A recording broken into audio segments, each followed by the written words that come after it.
Bismillahirrahmanirrahim. Alhamdulillah rabbil alamin.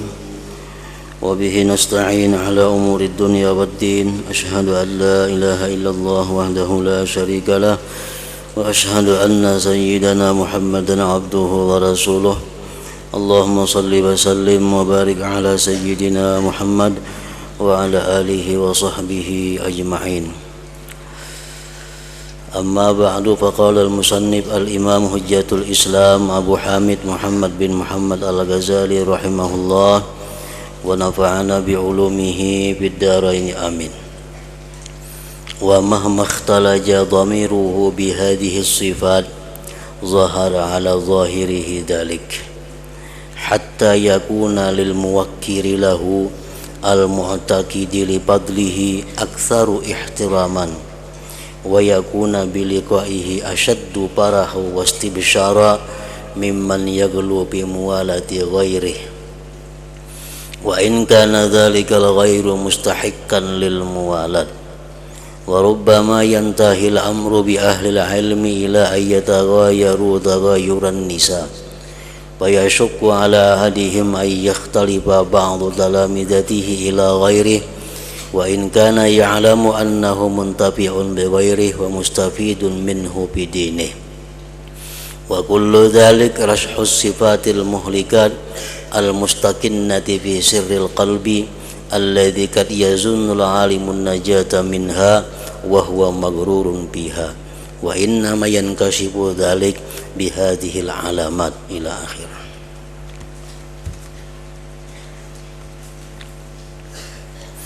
Makna kalamul Imam Al-Ghazali rahimahullah, manakala isi hatinya bercampur dengan sifat-sifat ini, maka tampaklah yang demikian atas zahirnya. Maksudnya, manakala isi hatinya orang yang alim, yang wara, manakala isi hatinya orang alim yang wara tadi bercampur dengan sifat-sifat ini. Sifat yang mana? Sifat yang ingin menampakkan kewaraannya, sifat yang ingin menampakkan keilmuannya, sifat yang ingin mencari kemasyhuran atau popularitas terkenal. Nah, bila hatinya bercampur dengan sifat-sifat ini, maka tampaklah yang demikian atas zahirnya. Artinya ketahuan, kelihatan pada perbuatan zahirnya orang yang berilmu, yang wara tadi. Sehingga bagi orang yang menghormatinya dan meyakini keutamaannya itu lebih banyak dihormati. Artinya orang yang alim yang wara tersebut lebih menghormati orang yang menuntut ilmu kepadanya daripada orang yang kada menuntut ilmu lawan inya. Orang alim yang wara yang punya sifat-sifat tadi lebih sayang kepada orang-orang yang menuntut ilmu kepadanya dibanding dengan orang-orang yang menuntut ilmu kepada orang lainnya. Inya lebih menghormati orang-orang yang menuntut ilmu lawan inya, berpegang lawan inya, ketimbang orang-orang yang menghormati berpegang kepada orang yang lain. Itu tanda-tandanya. Sehingga bagi orang yang menghormatinya dan meyakini keutamaannya itu lebih banyak dihormatinya.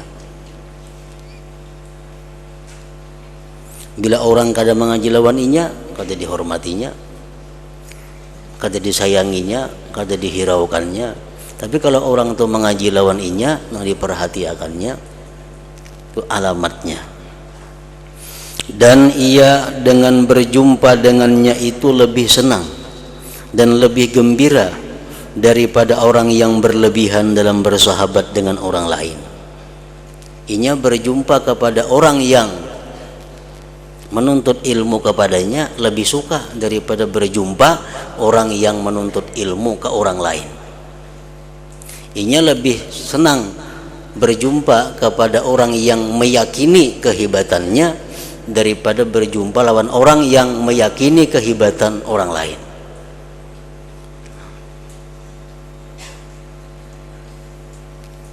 Umpamanya si A ini mengakui kehebatan inya, A ini mengakui keutamaan inya, sedangkan B ini meyakini keutamaan guru yang lain,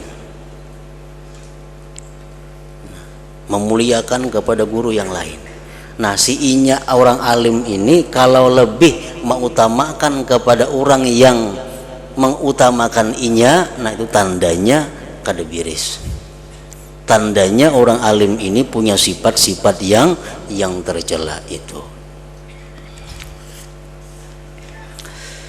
Dan ia dengan berjumpa dengannya itu lebih senang dan lebih gembira daripada orang yang berlebihan dalam bersahabat dengan orang lain, walaupun orang lain itu lebih berhak untuk persahabatan. Kita boleh membedakan penghormatan antara menghormati A lawan B. Kalau salah satu itu lebih saleh, lebih takwa, lebih alim,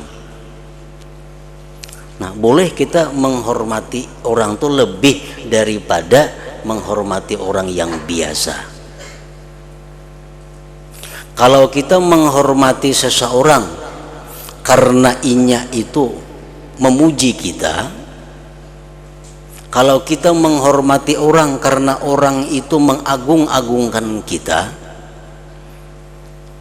tapi kita kurang menghormati kepada yang lain yang tidak memuji kita, yang tidak mengagungkan kita, kurang kita menghormati. Nah, berarti kita ini punya sifat-sifat yang tercela.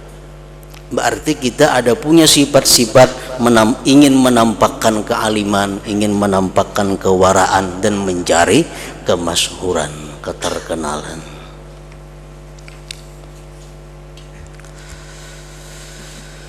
Dan kadang-kadang urusan ini berakhir dengan orang yang berilmu sampai bahwa mereka saling cemburu seperti cemburunya perempuan. Maka berat atas salah seorang mereka yang bahwa sebagian muridnya mendatangi kepada orang lain, walaupun ia tahu bahwa murid itu mengambil manfaat dengan orang lain itu dan mengambil faidah daripadanya tentang agama. Nah, akhir-akhirnya kaina ujung-ujungnya orang yang berilmu tersebut dia kada suka kepada seseorang kalau orang itu mengaji di tempat orang lain. Dia benci kepada muridnya kalau muridnya itu menuntut ilmu ke guru yang lain. Padahal inya tahu bahwa kalau muridnya itu menambah guru yang lain bermanfaat bagi muridnya itu. Padahal inya tahu. Tapi karena hatinya ada sifat-sifat yang demikian itu, maka dia cemburu sebagaimana cemburunya perempuan.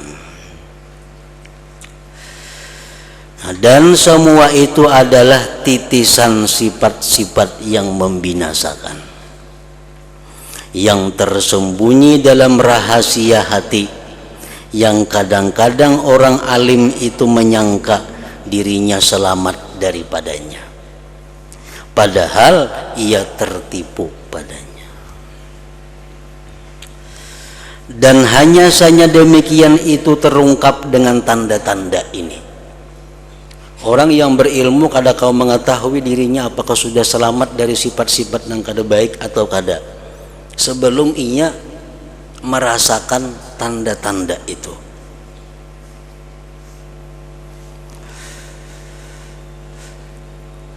Dan hanya saja demikian itu terungkap dengan tanda-tanda ini. Dan fitnah orang alim itu besar, ada kalanya ia menguasai dan ada kalanya binasa. Ada kalanya dia mampu mengatasi ujian itu, dan ada kalanya dia tidak mampu mengatasi ujian itu. Dan tidak ada keinginan baginya pada keselamatan orang awam. Ini kada penting orang awam itu selamat, kada kadang penting inya dipuji, inya disanjung, inya dihormati, inya dimuliakan. Nah, itu tujuannya. Barang siapa merasa pada dirinya dengan sifat-sifat ini, kalau kita jadi orang alim, kalau kita mengajar, tapi di dalam hati kita timbul ada sifat-sifat kayak tadi. Bila orang mengaji lawan kita, kita hormati, kita sayangi. Orang mengaji ke lain, kada kita hormati, kada kita sayangi, bahkan kalau perlu dimusuhi. Nah, kalau kita merasa ada punya sifat-sifat seperti itu, maka yang wajib atas orang yang berilmu tadi adalah beruzlah. Ya, wajib beruzlah, menyendiri, mencari humul tidak dikenal, dan menolak untuk memberi fatwa manakala diminta orang. Nah, kalau inya merasa hatinya masih seperti itu, kada usah mengajar, kada usah memberikan fatwa. Yang penting inya adalah mengurus dirinya sendiri dahulu, menghilangkan sifat-sifat yang kada baik dalam dirinya tadi. Masjid pada zaman sahabat radhiyallahu taala anhum itu mengumpulkan sekelompok dari para sahabat Rasulullah sallallahu alaihi wasallam. Di Masjid Nabawi itu sepeninggalnya Rasulullah sangat banyak orang-orang alim, sahabat-sahabat Nabi. Mereka adalah para ahli fatwa. Mereka bisa berfatwa karena mereka mengaji dengan Rasulullah. Dan mereka saling menolak memberi fatwa. Kalau ada orang betakun fatwa, mereka kalau bisa menolak. Kan betakun ke anu si A aja, si A itu lebih banyak ilmunya daripada aku. Kan betakun lawan si B aja, si B lebih banyak ilmunya daripada aku.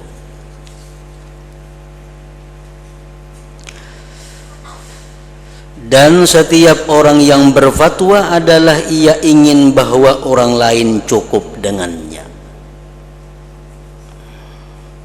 Artinya inya tuh hendak bahwa orang lain aja yang berfatwa itu kada usah inya. Nah, ini menghindarkan diri daripada mencari kemasyhuran, menghindarkan diri daripada mencari sanjungan dan pujian.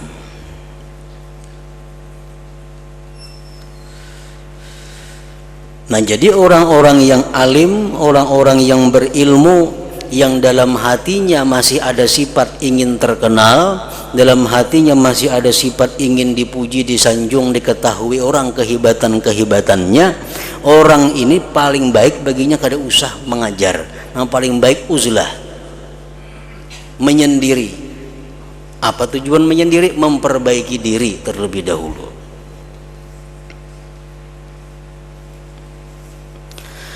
Dan ketika ini sayogianya ia menjaga diri dari syaitan-syaitan manusia. Nah, di waktu dia kada hendak mengajar, di waktu dia kada hendak bermasyarakat dengan orang, di waktu dia kada hendak memberi fatwa, itu akan datang syaitan-syaitan manusia menguji kepada dirinya. Ujar syaitan-syaitan manusia tadi, janganlah kamu berbuat ini.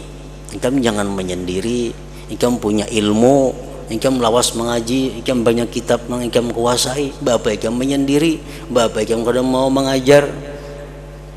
Ujar syaitan-syaitan manusia membawainya. Karena sesungguhnya pintu ini kalau dibuka, niscaya ilmu-ilmu terhapus di antara makhluk. Amun orang tuh kayak ikam nih semuaan kada hakun mengajar, habisam ilmu kada ada lagi. Mun pintu nih dibuka, orang asing-asingnya membaiki diri hanya mengajar dulu, siapa lagi nama ajar, akan terhapuslah ilmu di antara makhluk. Ujar syaitan tadi mengajak kepada inya.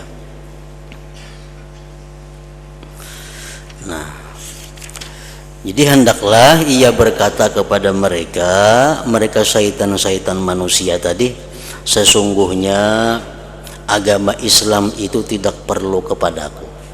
Islam itu kada tergantung lawan aku.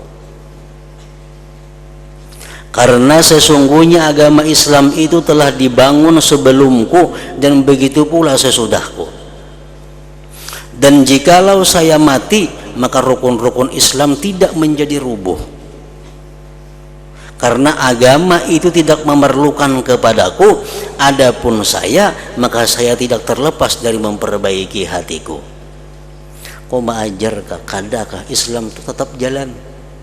Islam akan tetap utuh, baik sebelumku atau sesudahku. Islam kada memerlukan aku, yang penting aku saat ini dahulu berlatih untuk memperbaiki diri. Nah, itu menjawab ajakan-ajakan manusia yang ingin mengajak, mau menebarkan ilmu, mengajar, memberikan fatwa, dakwah dan sebagainya. Adapun menimbulkannya yang demikian itu kepada terhapusnya ilmu. Ujar manusia mun ikam kada maajar nang kaini nang ikam alim, ikam kada maajar, ilmu kaina terhapus, ilmu hilang.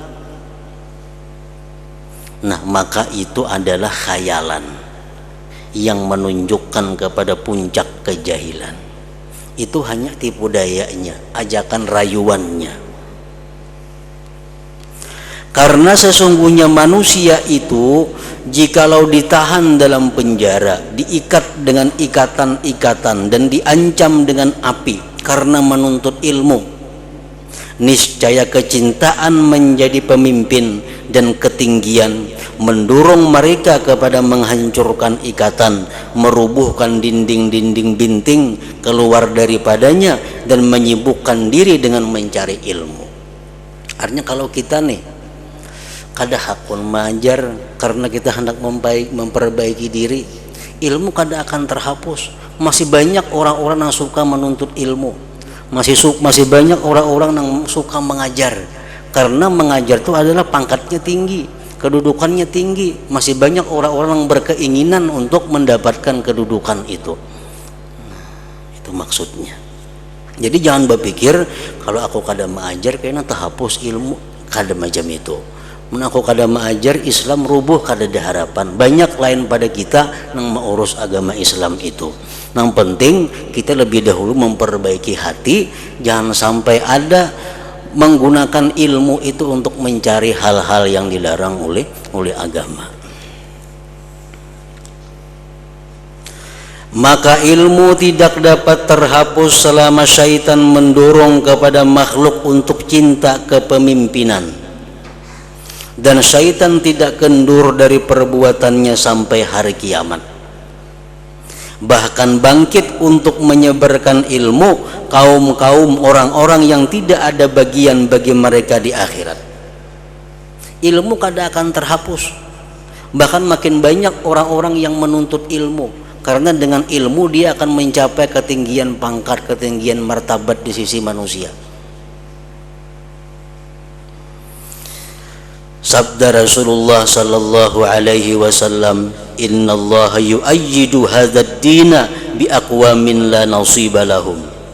Artinya sesungguhnya Allah menguatkan agama ini dengan kaum-kaum yang mereka tidak mempunyai bagian di akhirat. Agama ini diperkuat oleh orang-orang yang di akhirat tidak ada surga. Ini orang punya ilmu banyak, punya ilmu lengkap, tapi inya mengajar tujuannya bukan karena Allah.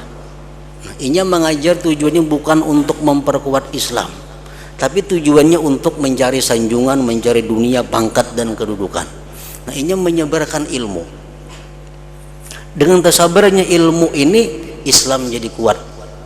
Padahal yang menyebarkannya ini orangnya orang yang tidak ada bagian apa-apa nantinya di akhirat. Jadi jangan berpikir Islam itu akan hilang, kada ada harapan. Islam akan terus berkembang walaupun yang pengembangnya ini orang-orang nang kada ada bagian apa-apa di akhirat.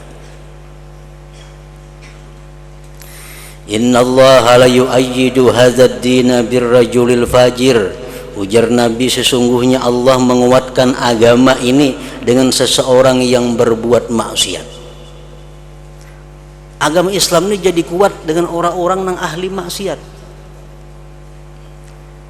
Banyak kita misal orang sembahyangan, orang beribadah dijaga oleh orang-orang yang kuat-kuat. Di negara Islam misalnya, orang beribadah itu dijaga oleh tentara-tentara Islam. Tentara-tentara Islam inilah keamanan supaya orang sembahyang jangan diganggu, supaya orang sembahyang merasa khusyuk, tenang. Padahal si askar sembahyang gak adanya, cuma menjaga orang sembahyang agar aman. Nah itu maksudnya Allah memperkuat agama ini dengan orang-orang yang jahat.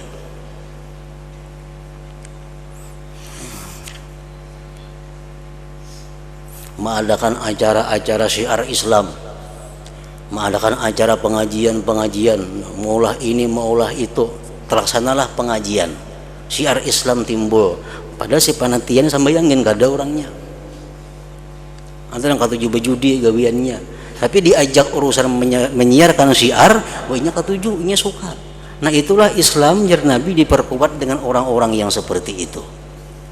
Jadi jangan berpikiran bahwa kalau aku nek kada maajar Islam kayaknya rubuh, kada ada harapan.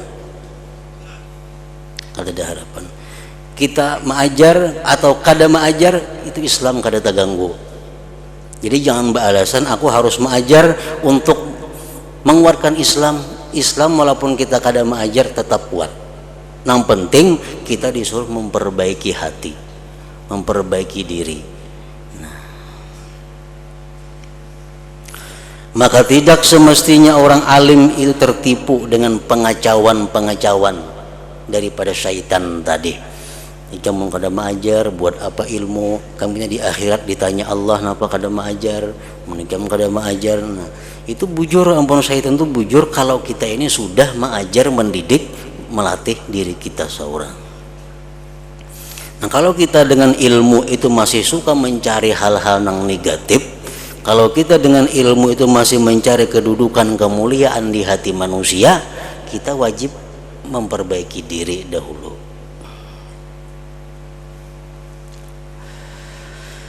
Maka tidak semestinya orang alim itu tertipu dengan pengacauan-pengacauan, lalu ia sibuk dengan bercampur dengan makhluk sehingga terdidik dalam hatinya cinta kedudukan, pujian dan penghormatan. Nah sesungguhnya demikian itu adalah sifat munafik. Rasulullah sallallahu alaihi wasallam bersabda, hubbul jah wal mal yumbitun nifaq fil qalbi kama yumbitul ma wal baqla. Artinya ujar Nabi, cinta pangkat kedudukan dan cinta kepada harta itu dapat menimbulkan sifat munafik di dalam hati. Orang tuh mencari kedudukan, mencari pangkat di hati manusia, itu dia akan mudah berpura-pura jadi orang yang baik, padahal sebenarnya ini orang yang jahat. Untuk ditampilkannya keluar akhlak yang baik, akhlak yang mulia, tapi di dalam hatinya bersarang sifat-sifat yang jahat.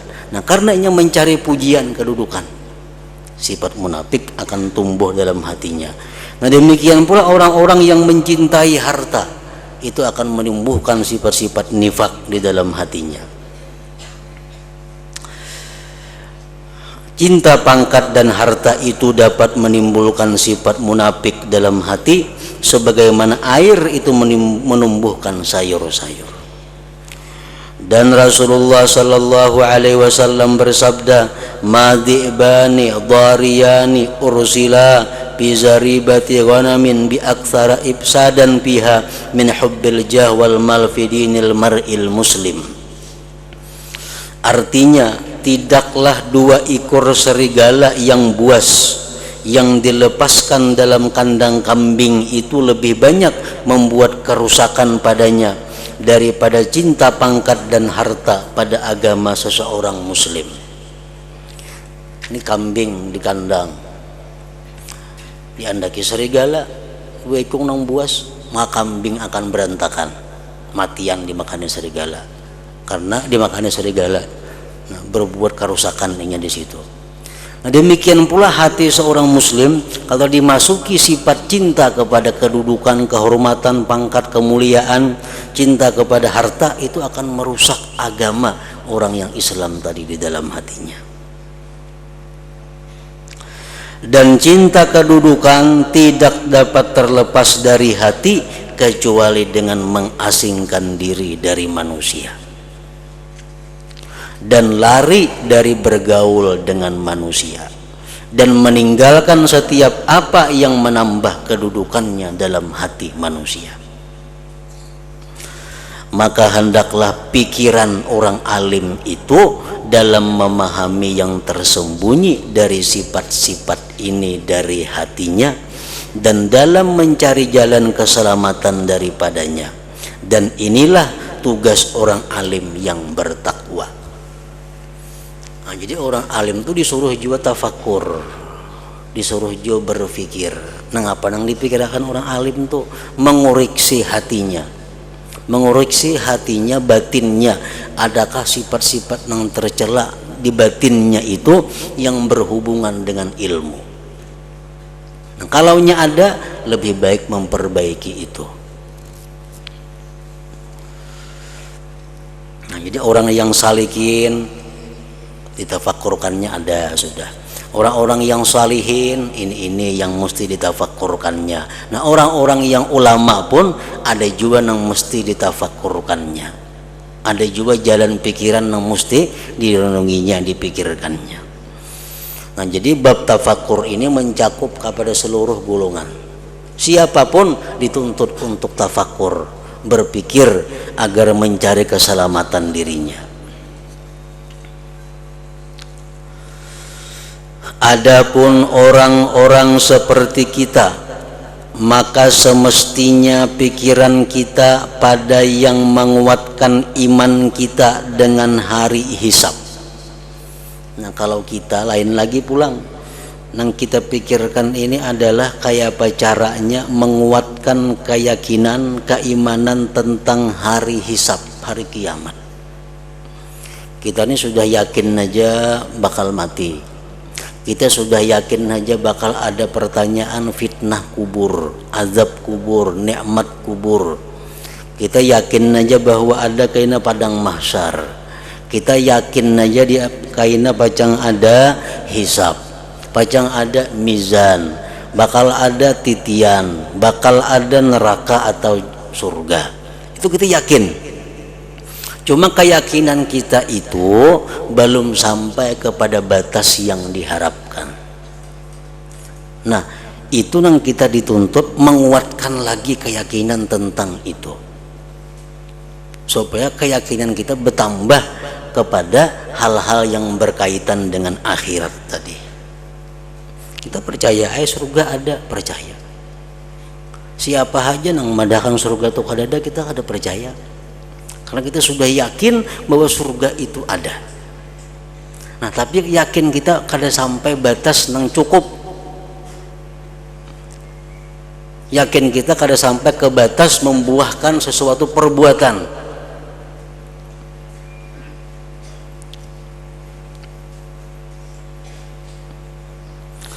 Adapun orang-orang seperti kita, maka semestinya pikiran kita pada apa yang menguatkan iman kita dengan hari hisab. Menguatkan iman itu kayak apa caranya?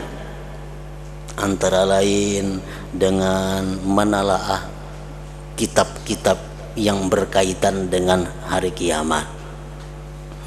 Berkawan, bergaul dengan orang-orang yang kuat keyakinannya tentang kiamat akhirat. Menjauhi pergaulan-pergaulan yang membuat lemah keyakinan itu. Memperbanyak zikrullah, memperbanyak hadir di majelis ilmu. Nah, itu jalan-jalan untuk menambah kekuatan iman, kekuatan yakin kepada hari akhirat itu. Nah, jadi orang-orang seperti kita itu yang dipikirkan kayak apa caranya supaya bertambah. keyakinan, keimanan kepada akhirat. Karena orang-orang salaf yang saleh jikalau melihat kepada kita, orang-orang bahari itu nang salihin, amunnya melihat kita nih, niscaya mereka berkata, sesungguhnya mereka tidak menganggap kita beriman kepada hari hisab. Menganggap kita, nyakabubuan para sahabat, para tabi'in tuh melihat kelakuan kita wah ini nih, dipadahannya kita nih kada beriman lawan hari akhirat itu. Kada nang berimannya lagi kita nih. Kalau inya melihat gerak-gerik tingkah laku kita, maka tidaklah amal perbuatan kita itu amal perbuatan orang yang beriman dengan surga dan neraka. Gawian kita, amal kita ini macam amal orang nang kada percaya lawan surga dan neraka. Bujur ya kita yakin surga neraka tuh ada, tapi praktik nang kita gawi hari-hari kayak orang nang kada percaya lawan surga neraka itu.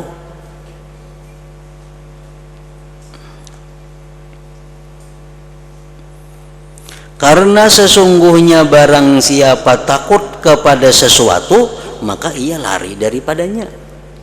Kita takut lawan sesuatu pasti kita buka. Nah, amun kita takut daripada neraka pasti kita buka. Dan barang siapa mengharapkan sesuatu, niscaya ia mencarinya.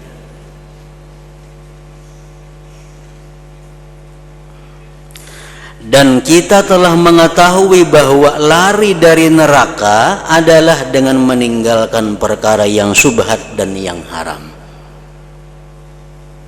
dan meninggalkan perbuatan-perbuatan maksiat, sedangkan kita tekun padanya. Kita masih suka maksiat, masih suka makan nang haram, nang syubhat, padahal kita yakin lawan adanya neraka. Nah, berarti keyakinan itu kada sampai ke batasnya lagi. Itu nang kita dituntut tafakur, mencari jalan kayak apa caranya menambahi yakin itu. Dan bahwa mencari surga itu dengan memperbanyak perbuatan-perbuatan taat yang sunnah. Sedangkan kita terlidur dalam amalan-amalan fardu daripadanya. Kita nang fardu aja kada biris, apalagi nang sunat-sunatnya. Nah, padahal kita yakin bahwa surga itu ada.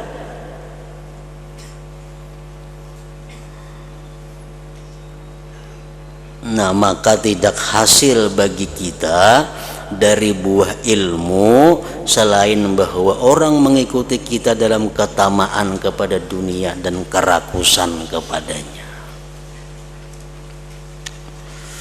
Dan dikatakan bahwa jikalau ini adalah tercela, niscaya para ulama itu lebih berhak dan lebih utama untuk menjauhinya, kerakusan kepada dunia dan kecintaan daripada kita. Dan mudah-mudahan kita seperti orang awam, apabila kita mati maka dosa-dosa kita mati bersama kita. Orang-orang awam ini bila mati habis juga dosanya. Nah, kalau orang-orang yang berilmu, apalagi mereka sudah mengarang kitab, memberikan fatwa, kalau kitab itu keliru, fatwanya salah, walaupun inya mati, dosanya kada mati, karena tetap dipakai orang kesalahannya itu. Maka alangkah besar fitnah yang kita hadapi, ujian yang kita hadapi jikalau kita berpikir. Maka kita memohon kepada Allah Ta'ala agar memperbaiki kita dan memberi taufik kepada kita untuk bertobat sebelum Dia mematikan kita. Sesungguhnya Dia yang maha pemurah, yang maha lembut dengan kita, yang menganugerahkan kenikmatan kepada kita. Nah, maka inilah jalan-jalan pikiran para ulama dan orang-orang saleh tentang ilmu muamalah. Ilmu muamalah, ilmu memperbaiki hati, ilmu memperbagusi akhlak, ilmu membujurakan ibadah, itu ilmu muamalah ngarannya. Kalau mereka selesai daripadanya, sudah selesai, dapat mengatasi hati, dapat menekan nafsu ammarah. Nah, selesai sudah mengurus itu, maka terputuslah berpalingnya mereka dari diri mereka, dan mereka naik daripadanya kepada tafakkur tentang keagungan Allah dan kebesarannya, dan merasa nikmat dengan menyaksikannya dengan mata hati. Nah, kalau sudah hati kita bersih dari sifat-sifat nang kada baik, kita perhiasi dengan sifat-sifat nang baik, sudah beres, sudah selesai. Nah, hanya kita naik ke mana? Naik ke kelas tafakkur berikutnya. Tafakkur merenungi tentang keagungan Allah, kebesarannya, dan merasakan nikmat yang diberikannya. Dan demikian itu tidak sempurna kecuali setelah terlepas dari semua sifat-sifat yang membinasakan dan bersifat dengan sifat-sifat yang menyelamatkan. Kita kada akan bisa tafakkur keagungan Allah, kita kada akan bisa tafakkur kebesaran Allah, kita kada akan bisa merasakan sebenarnya nikmat Allah kalau hati kita masih bersifat-sifat kada baik, belum berhias dengan sifat nang baik. Dan kalau tampak sesuatu daripadanya sebelum yang demikian itu, misalnya belum biris tapi memperbaiki hatinya, tapi kadang-kadang ada hendak tafakkur tentang keagungan Allah, maka ia orang yang kemasukan, yang sakit, yang keruh, lagi terputus, dan ia adalah lemah seperti kilat yang menyambar, yang tidak tetap dan tidak kekal. Kalau kita masih belum membaiki hati daripada sifat tercela, belum memakaiani hati dengan sifat terpuji, kalau kita hendak tafakkur tentang keagungan Allah, hendak tafakkur tentang keindahan perbuatan Allah, nah itu kita kada kawal lawas, lemah macam kilat satu mata.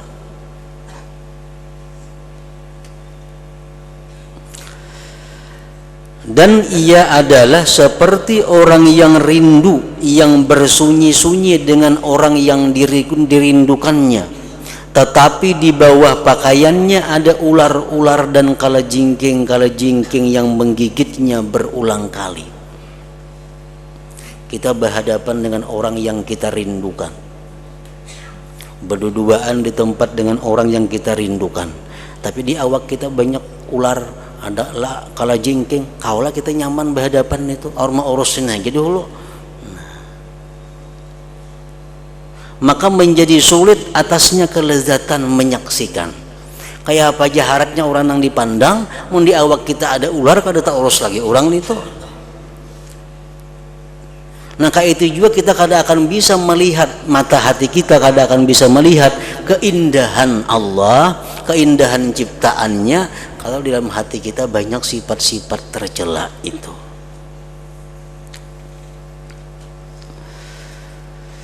Dan tidak ada jalan baginya pada kesempurnaan memperoleh kenikmatan kecuali dengan mengeluarkan kalajengking dan ular dari pakaian. Itu diusir dahulu, ularnya dijauhkan, kalajengkingnya dijauhkan, hanya kawan nyaman memandang orang yang dirindukan tadi. Dan sifat-sifat yang tercela ini adalah kalajengking dan ular, dan itulah yang mengganggu dan menyakitkan. Kenapa kita sembahyang kada mau nyaman, baca Quran kada mau nyaman, berselawat kada mau nyaman, padahal orang yang kita zikiri orang yang sangat indah, orang yang kita salawati ini orang yang sangat mulia, sangat tampan, sangat semua-muanya. Kenapa kita kada mau nyaman? Karena di awak kita kebanyakan penghalang yang mengganggu untuk kenyamanan itu. Nah, jadi sifat-sifat tercela itu diumpamakan dengan kalajengking dan ular. Itulah yang mengganggu dan menyakitkan. Dan dalam kubur bertambah sakitnya gigitannya atas gigitan kalajengking dan ular. Nah, dan kadar ini cukup untuk memperingatkan atas jalan-jalan fikiran hamba